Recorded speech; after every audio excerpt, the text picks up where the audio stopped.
যেন বিয়ের আগে যখন মেয়ে ছিলাম তখন যদি দেখতাম যে কোনো বান্ধবী বিয়ে করছে বা কারো বিয়ে হচ্ছে, তখন মনে হতো যে ইস, কবে যে আমার বিয়েটা হবে, আমিও সংসার করব, শাঁখা পরব, সিঁদুর পরব, রান্না করব, সেই সুন্দর সংসার হবে।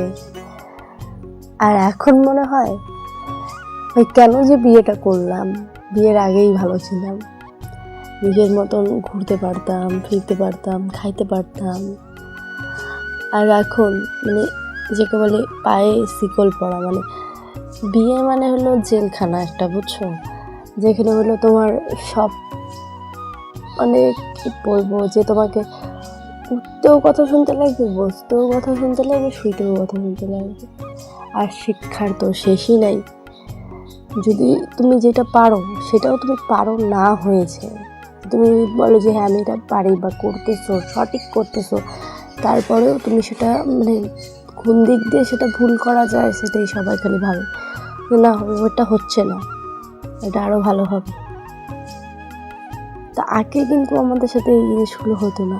আমরা যদি কিছু নাও পারতাম তাও বাড়ির লোকের কাছে শুনতাম না, কি সুন্দর হয়েছে, সব পারে, সেই সুন্দর খাইতে হয়েছে। আর এখন যতই ভালো করে রান্না করো তাও শুনতে লাগে লবণ হয় না, ঝাল হয়ে গেছে বেশি, এত তেল দেয়, এত মশলা দেয়।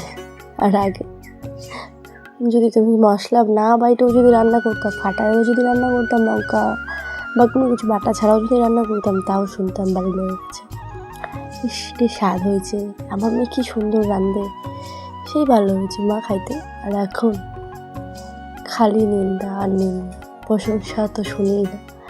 মানে কী ভাবে যে শ্বশুরবাড়ির লোকগুলো, মেয়েরা কি বিয়ের আগে রান্না শিখে তারপরে বিয়ে করতে আসবে, নাকি আমরা আমার বাপের মানে আমাদের বাপের বাড়িতে কি রান্নার ট্রেনিং দিয়ে আমাদেরকে শ্বশুরবাড়িতে পাঠাবে?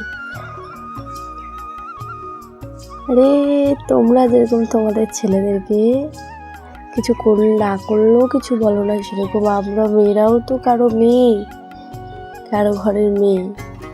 তাহলে আমাদেরকে কি কোনো বাবা মা চাবে যে আমরা কাজ করি বাড়িতে? হ্যাঁ, বিয়ের পরে সবাইকেই করতে হয়, কিন্তু বিয়ের আগে কি কেউ চায় যে তার মেয়ে কাজ করুক বা এখন রান্নাবাড়ি শিখুক? প্রতিটা মা বাবাই তো চায় যে না এখন পড়াশোনা